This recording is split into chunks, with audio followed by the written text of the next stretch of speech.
Lord. దేవుని పరిశుద్ధ నామమునకు మహిమ కలుగునుగాక. ప్రభువైన యేసుక్రీస్తు ప్రశస్త నామములో ఉదయకాల కృపా వాగ్దానం అనే కార్యక్రమానికి మిమ్మల్ని ప్రేమతో ఆహ్వానిస్తున్నాను. రండి, దేవుని వాగ్దానం వినండి. దేవుని వాక్యం చేత మిమ్మల్ని మీరు ధైర్యపరచుకోండి. మీరు వినటమే కాదు, మీ యొక్క స్నేహితులకు, బంధువులకు కూడా ఈ కార్యక్రమాన్ని షేర్ చేయండి. దూర సమీప ప్రాంతాల్లో ఉన్న వారందరూ కూడా దేవుని యొక్క వాక్యం ద్వారా అనుదినము దేవుని మాటలు మనం జ్ఞాపకం చేసుకున్నట్టు ద్వారా మన ఆత్మీయ జీవితాలకు ధైర్యము, మన శారీరక జీవితాల్లో మేలులు దేవుడు కలగజేస్తాడు. కాబట్టి ఉదయకాలం ఈ కృపా వాగ్దానం వీళ్ళందరినీ కూడా ఎంతగానో ధైర్యపరుస్తుందని మేము విశ్వసిస్తూ ప్రార్థనాపూర్వకంగా ఈ యొక్క కార్యక్రమాన్ని మీకు అందిస్తూ ఉన్నాం. మీ ప్రార్థన అవసరాలు ఇంకా ఏమైనా ఉంటే మా కామెంట్ రూపంలో తెలియపరచండి, మీ కొరకు ప్రార్థన చేస్తాం. ఈరోజు దేవుడు మనతో మాట్లాడినటువంటి మాటలు జ్ఞాపకం చేసుకుందాం. పరిశుద్ధ గ్రంథం నుంచి 1 పేతురు రాసిన పత్రిక 3వ అధ్యాయము 14వ వచనం. మీరు ఒకవేళ నీతి నిమిత్తము శ్రమపడినను మీరు ధన్యులే. వారి బెదిరింపులకు భయపడకుడి, కలవరపడకుడి. దేవుడి రోజు ఒక ధైర్యంనిచ్చే మాట మనతో మాట్లాడుతున్నాడు. మీరు శ్రమ పడుతుంటే, మీరు వేదనలు భరిస్తూ ఉంటే, మీరు నీతి నిమిత్తము లేదా దేవుని నిమిత్తము లేదా మంచి పనుల నిమిత్తమై మీరు శ్రమలు అనుభవిస్తూ ఉంటే, ఆ శ్రమను బట్టి మీరు భయపడవద్దు, కలవరపడవద్దు. ఎందుకంటే మన దేవుడు భయములన్నీ తొలగించే దేవుడు, మన పక్షంగా యుద్ధము చేయవాడు.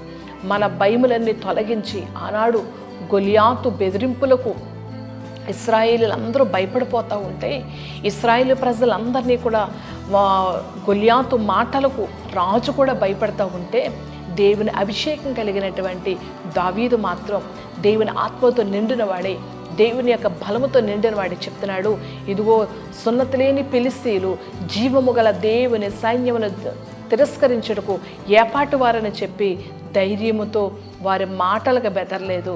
ఆ గొలియాతు యొక్క బెదిరింపులకి ఏమాత్రము కలవరపడలేదు. ఇశ్రాయేలు ప్రజలను మాటి మాటికి భయపెడుతున్నటువంటి ఆ మాటలకు ధైర్యముతో దేవుని యొక్క వాగ్దానాలు ఎత్తిపట్టి గొలియాతును చంపే శక్తిని దేవుడిచ్చాడు.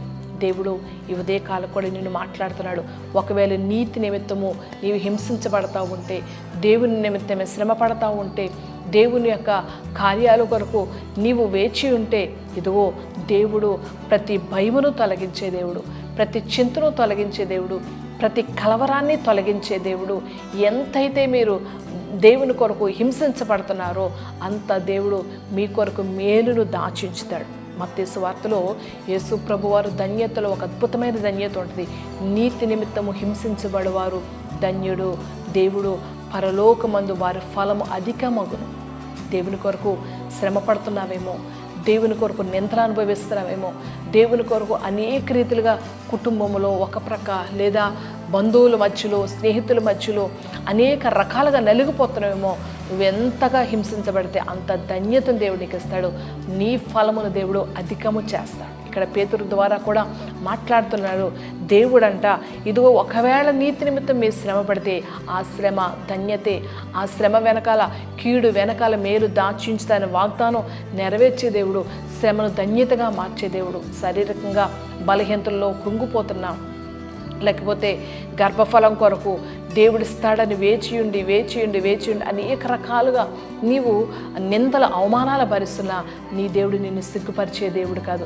ఖచ్చితంగా నీ గర్భాన్ని తెరిచి దేవుడు వాగ్దాన పుత్రులను ఆనాడు అబ్రహాముకి ఏ విధంగా ఇచ్చాడో నీకు కూడా ఆ విధంగా ఇవ్వగలిగిన సర్వశక్తిమంతుడు నా దేవుడు. ఇంకా చూస్తే ఒకవేళ ఉద్యోగం లేక రకరకాల మాటలు అనుభవిస్తున్నామేమో, ఉద్యోగం వచ్చే వరకు కూడా ప్రభు కొరకు నీతిగా బ్రతుకు, ప్రభు కొరకు యథార్థంగా బ్రతుకు, ఆయన మీద ఆశ పెట్టుకుని బ్రతుకు. ఖచ్చితంగా దేవుడు తగిన సమయమందు దేవుడు నీకు ఉద్యోగాన్ని ఇచ్చి నిన్ను ఒక ధన్యకరమైన జీవితంగా మారుస్తాడు. వివాహాలు ఇంకా జరగక దేవుని నామములోనే వివాహం చేసుకోవాలని, దేవుని కొరకే బ్రతకాలని లోక సంబంధమైన ఆచారాల వైపు వెళ్ళకూడదని, ఒకవేళ హింసించబడుతున్నావేమో, తగిన సమయం ముందు దేవుడు నీకు ఘనమైన వివాహం జరిగిస్తాడు. గనుడైన దేవుడు, ఘన కార్యాలు చేసే దేవుడు. ఈ లోపల వివాహం జరగక ఎన్ని నిందలు వచ్చినా, ఎంత శ్రమ పడుతున్నా నువ్వు ధన్యుడివే. భయపడవద్దు, కలవరపడవద్దు, వేదన చెందవద్దు. ఖచ్చితంగా దేవుడు ఆ భయములన్నిటిని తొలగించి ఒక బలమైన కార్యాన్ని జరిగిస్తాడు. అటువంటి కృప దేవుడి ఉదయకాలు నీకు అనుగ్రహించునుగాక. ప్రార్థన చేసుకుందాం. మహిమ కలిగిన దేవా, కృప కలిగిన తండ్రి, ఇదిగో నీ బిడ్డలు నీతి నిమిత్తమే ఎంత శ్రమ పడుతున్నారో వారిని నువ్వు నాయన భయపడవద్దు, కలవరపడవద్దని వాగ్దానం చేస్తున్నాను. ఈ ఉదయకాలం ఎవరు భయముతో వివాహం జరగక అయ్యా భయపడుతూ ఉన్నారో ప్రభా, వారి జీవితాల్లో శుభకార్యాలు ఈ సంవత్సరంతో వారు పెట్టండి. గర్భఫలాలు లేక ఎందరైతే ఎదురు చూస్తున్నారో వారి గర్భాలు తెరవండి ప్రభా. గృహాలు లేక ఎందరైతే అద్దె గృహాల్లో నైనా కృంగిపోతున్నారో వారికి మంచి గృహాలను అనుగ్రహించండి. ఇదిగో ప్రభా, నీతి నిమిత్తమై నీ నిమిత్తమే ప్రభా అయ్యా వారు చేసిన ఉద్యోగాల, వ్యాపారాల, వ్యవసాయాల్లో అయ్యా ఎంతగా శ్రమను నిందను అనుభవిస్తున్నారో వారి పక్షంగా మీరుండి అయ్యా నీవే వారికి జ్ఞానాత్మను అనుగ్రహించి అయ్యా ధన్యులుగా మార్చి కీడు వెనకాల మేలు దాచించిన వాగ్దానం మీరు నెరవేర్చమని ఈ దినం అయ్యా ప్రభా ఈ వాగ్దానం వింటున్న వారందరి జీవితాల్లో శుభప్రదమైన ఆనవాళ్ళతో మీరే నింపి నడిపించమని యేసయ్య నామములో ప్రార్థిస్తున్నాను.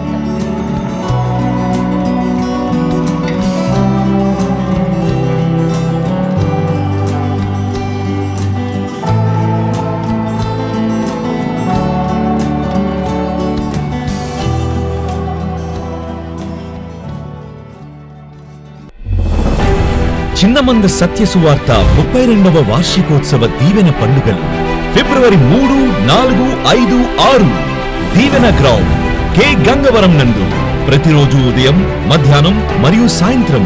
ముఖ్య ప్రసంగికులు పాస్టర్ జాన్ వెస్లీ గారు, Hosanna Ministries Rajahmundry. Pastor Abraham గారు, Hosanna Ministries Guntur. Pastor Varghese గారు, విజయవాడ. పాస్టర్ జాన్ బాబు గారు, చెన్నై.